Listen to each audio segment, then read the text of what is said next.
اللہ تعالیٰ فرماتے ہیں اللہ خالق کل شیء وهو على كل شيء وکیل۔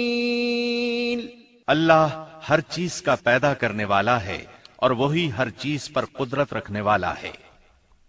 اللہ الذی خلق السماوات والارض وما بينهما في 6 أيام ثم استوى على العرش۔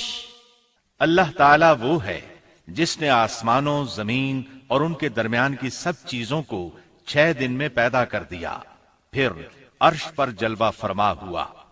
مزید اللہ تعالیٰ سورۃ الحدید آیت 4 میں فرماتے ہیں هو الذي خلق السماوات والأرض في 6 أيام ثم استوى على العرش يعلم ما يلج في الأرض وما يخرج منها وما ينزل من السماء وما يعرج فيها وهو معكم أينما كنتم والله بما تعملون بصير۔ وہی ہے جس نے آسمانوں اور زمین کو 6 دن میں پیدا کیا، پھر عرش پر جلوہ فرما ہوا۔ وہ خوب جانتا ہے اس چیز کو جو زمین میں جائے اور جو اس سے نکلے، اور جو آسمان سے نیچے آئے، اور جو کچھ اس میں چڑھ کر جائے، اور جہاں کہیں تم ہو وہ تمہارے ساتھ ہے، اور اللہ تمہارے اعمال کو دیکھ رہا ہے۔ اسی طرح اللہ تعالیٰ سورہ ہود آیت 7 میں فرماتے ہیں وَهُوَ الَّذِي خَلَقَ السَّمَاوَاتِ وَالْأَرْضَ فِي 6 أَيَّامٍ وَكَانَ عَرْشُهُ عَلَى الْمَاءِ۔ اور اللہ ہی وہ ذات ہے جس نے 6 دن میں آسمانوں اور زمین کو پیدا فرمایا، اور اس کا عرش پانی پر تھا۔ امام احمد بن حنبل رحمت اللہ علیہ نے ابو رزین عقیلی سے بیان کیا ہے، انہوں نے کہا یا رسول اللہ أين كان ربنا عز وجل قبل أن يخلق السماوات والأرض؟ فقال صلى الله عليه وسلم كان في عماء ما فوقه هواء وما تحته هواء ثم خلق عرشه على الماء۔ اے اللہ کے رسول صلی اللہ علیہ وسلم، آسمانوں اور زمین کو پیدا کرنے سے پہلے ہمارا پروردگار کہاں تھا؟ آپ نے فرمایا عما میں تھا، یعنی اللہ کے سوا کچھ بھی نہ تھا، نہ اس کے اوپر ہوا تھی اور نہ اس کے نیچے ہوا تھی، مطلب یہ کہ کچھ نہ تھا، پھر اس نے پانی پر اپنا عرش پیدا کیا۔ گویا یہ تھی مخلوق کی ابتدا۔ امام احمد، امام ترمذی، امام ابو داود اور بہت سے دوسرے محدثین رحمہم اللہ نے سیدنا عبادہ بن صامت رضی اللہ عنہ کی روایت بیان کی ہے۔ وہ کہتے ہیں سمعت رسول اللہ صلی اللہ علیہ وسلم يقول ان اول ما خلق اللہ تبارک وتعالى القلم ثم قال له اكتب فجرى في تلك الساعة بما هو كائن إلى يوم القيامة۔ میں نے رسول اکرم صلی اللہ علیہ وسلم کو فرماتے ہوئے سنا، آپ فرما رہے تھے بلا شبہ اللہ نے سب سے پہلے قلم کو پیدا کیا، پھر اللہ نے اس کو حکم دیا لکھ، چنانچہ وہ اسی وقت چل پڑا اور قیامت کے دن تک ہونے والی ہر چیز لکھ دی۔ یہ اللہ تعالیٰ کا علم تھا جس کو قلم نے اس کے حکم کے مطابق لوح محفوظ پر لکھا۔ امام مسلم رحمت اللہ علیہ نے سیدنا عبداللہ بن عمرو بن عاص رضی اللہ عنہما کی روایت بیان کی ہے، اس میں سب سے پہلی چیز کے بارے میں وضاحت کی ہے اور جمہور فقہا کی رائے بھی یہی ہے۔ عبداللہ بن عمرو رضی اللہ عنہما بیان کرتے ہیں، سمعت رسول الله صلى الله عليه وسلم يقول كتب الله مقادير الخلائق قبل أن يخلق السماوات والأرض ب50,000 سنة قال وعرشه على الماء۔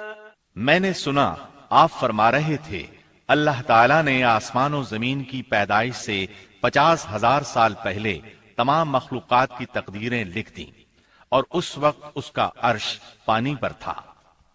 اس حدیث مبارک سے واضح ہو گیا کہ سب سے پہلے پانی اور پھر پانی پر عرش پیدا کیا گیا، پھر قلم کی پیدائش ہوئی، اس نے تقدیر تحریر کی، پھر آسمان اور زمین کی تخلیق ہوئی۔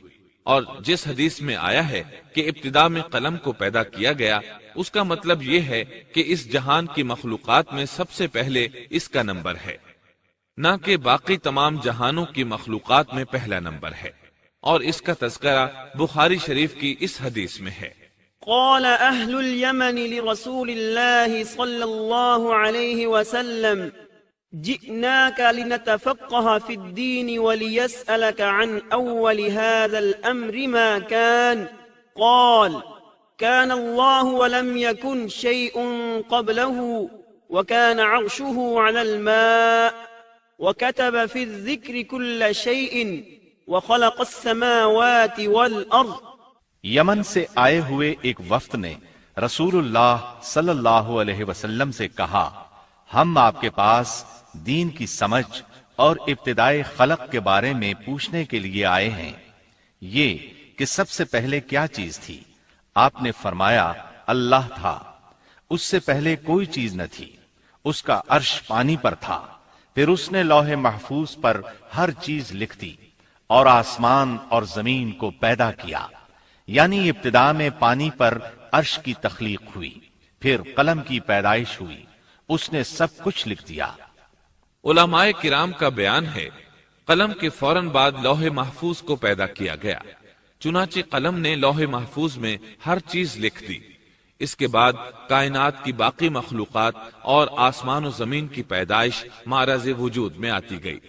اشیاء کی پیدائش والی ترتیب میں علماء کرام کے کئی اقوال ہیں، اور ہم نے آپ کے سامنے جمہور علماء اور فقہا کی پسندیدہ اور راجح ترتیب پیش کی ہے۔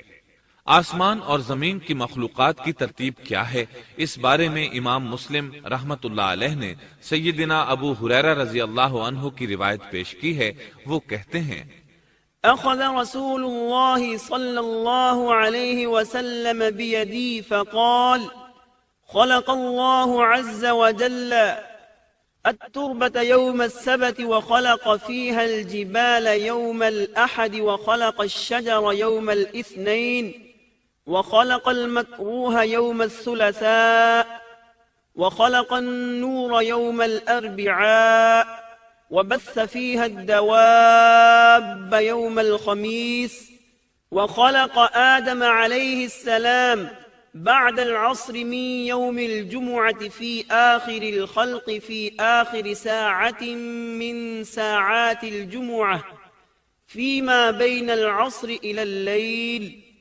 نبی اکرم صلی اللہ علیہ وسلم نے میرا ہاتھ پکڑا اور فرمایا، اللہ تعالیٰ نے ہفتے کے دن مٹی کو پیدا کیا، اتوار کے دن زمین میں پہاڑ، پیر کے دن درخت، منگل کے دن تکالیف، مصائب، جراثیم اور بیماریاں، بدھ کے دن نور کو، جمعرات کے دن زمین میں چوپایوں کو پھیلا دیا، اور تمام مخلوقات میں جمعے کے دن کی آخری گھڑیوں یعنی عصر سے رات کے درمیان میں آدم علیہ السلام کو پیدا کیا۔ مطلب یہ کہ ابتدائے آفرینش میں جن مخلوقات کی تخلیق ہوئی ان میں سے آخری مخلوق انسان تھا۔ اس حدیث میں مختلف حالات کو نہایت وضاحت سے بیان کیا گیا ہے۔ اس سے بخوبی پتہ چل گیا کہ ابتدائی مخلوقات کی ترتیب کیا تھی۔ ان میں سے آخری نمبر آدم علیہ السلام کا تھا، جبکہ آدم علیہ السلام نسل انسانی میں سب سے پہلے اور تمام انسانوں کے باپ ہیں۔